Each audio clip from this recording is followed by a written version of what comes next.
This airplane we need to print tire pressure and APU hours and cycles. So what we're gonna do is like press this button over here, MCDU menu, right? Gonna open this page. You go to CMS, and then you go to System Report Test. After that, you're gonna look for the ATA chapter. I mean, in this case, landing gear and also APU. So you're gonna roll down into, you can find, okay, landing gear. So you go to tire pressure, you go to measured pressures, and then you can print whatever is there. Takes a time.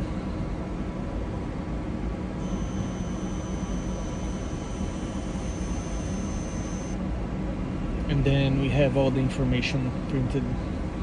So it's the same thing for APU. You return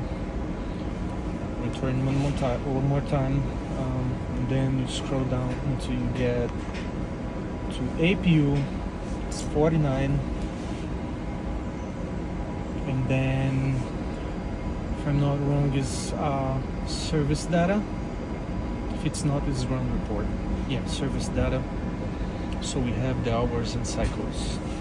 So also we can print that, and we're gonna have all the information, and you can bring this to the office to do the paperwork. And that's it. All the information there.